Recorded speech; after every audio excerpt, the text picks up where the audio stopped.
Mari kita bedah keluarga sekalian. Di sini, ya, ini sudah beda. Ya. Pelaku atau rawi dari hadis ini sudah beda. Ya. Kalau yang pertama dan yang kedua, yaitu riwayat Imam Ahmad dan Ad-Darimi, pelakunya masih sama, yaitu Sayyidina Syarid bin Suwaib. Di dalam riwayat Imam Muslim, dengan kisah Jariyah, dengan kisah yang sama, budak hitam itu, pelakunya sudah beda keluarga sekalian. Siapa itu? Kalau di dalam riwayat Imam Muslim ini, pelakunya membebaskan budak itu bukan Suraid, bukan Syarid lagi, ya. Tapi siapa? Muawiyah bin Hakam As-Sulami dengan motif yang beda. Kalau riwayat Imam Ahmad dan Imam Ad-Darimi, ya, sekalipun isi hadisnya berbeda, ya, tapi motifnya ya nggak jauh beda lah. Ya. Motif Sayyidina Syarid membebaskan budaknya itu nggak jauh beda. Itu karena ada wasiat dari ibunya. Kalau di sini, ya, di mana pelakunya adalah Muawiyah bin Hakam As-Sulami, ketika beliau memerdekakan budak itu, ya, motifnya karena si budak ini, ya, dipukul oleh Sayyidina Muawiyah bin Hakam. Gara-gara apa? Ngilangin satu kambing, ya, yang seharusnya kambing itu akan dihadiahkan kepada baginda Nabi, tapi dibiarkan sama dia, ya, walaupun nggak sengaja, namanya juga budak. Ya, akhirnya apa? Ada satu kambing yang lepas dari penjagaan si budak hitam ini, akhirnya diterkam sama serigala. Nah, ceritanya, si Sayyidina Muawiyah bin Hakam ini marah, ya, gara-gara satu kambingnya diterkam sama serigala. Akhirnya apa? Dia mengatakan kepada Nabi sambil curhat, wa ana rajulun min bani Adam, saya juga manusia ya Rasulullah. Akhirnya apa? Saya kesal, ya. Habis itu apa? Saya tempelin dia. Ya. Habis dia pukul si budaknya itu, dia kemudian menyesal. Dia sampaikan kepada Rasulullah, ya, ya saya takut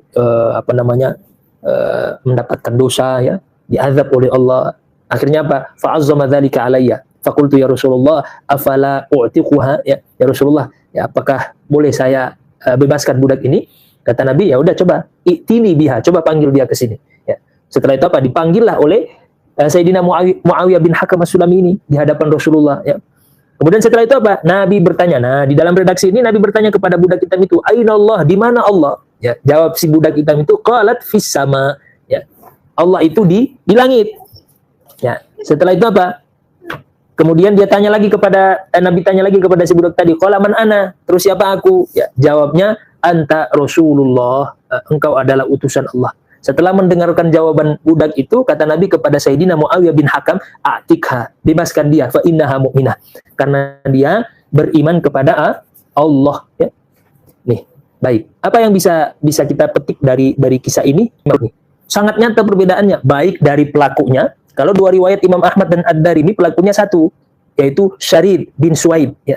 Sahabat Syarid bin Suwaib, ya. Kalau yang ketiga tadi, riwayat Muslim, pelakunya udah beda. Dengan padahal sanadnya masih sama nih, ya. Sanadnya masih sama, nggak jauh beda. Tapi ya, pelakunya udah beda. Siapa itu? Muawiyah bin Hakam As-Sulami. Ini sudah nggak bisa dikompromi keluarga sekalian, ya. Ini sudah nggak bisa dikompromi menurut ulama-ulama ahli hadis, sehingga mereka mengatakan hadis ini itu hadis kategori hadis mutharib, hadis yang terindikasi kepada hadis dhaif. Kenapa? Karena sudah bertentangan, nggak bisa dikompromi. Sekalipun yang meriwayatkan adalah Imam Muslim, bukan berarti Imam Muslim yang meriwayatkan itu jaminan bahwa semua yang beliau sampaikan di dalam kitab-kitab di dalam hadis-hadis sahih Muslim bukan berarti semuanya harus sahih. Ya nggak harus begitu, ya. Namanya juga beliau manusia biasa, ya. Selain Al-Quran, ya, masih bisa untuk salah, ya.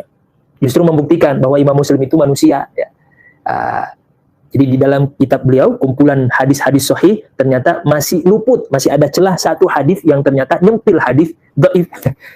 Tapi itu pun hebatnya Imam Muslim, keluarga sekalian. Beliau paham hadis ini, bukan berarti beliau nggak paham, ya.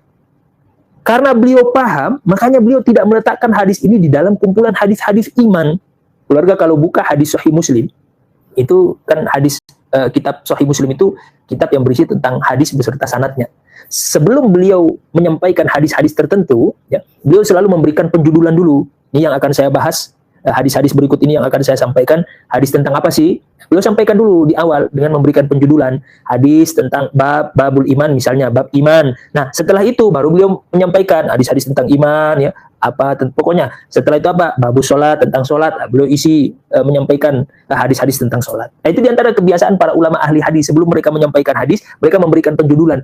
Ternyata faktanya keluarga sekalian, hadis ini tidak diletakkan di dalam kumpulan hadis-hadis iman.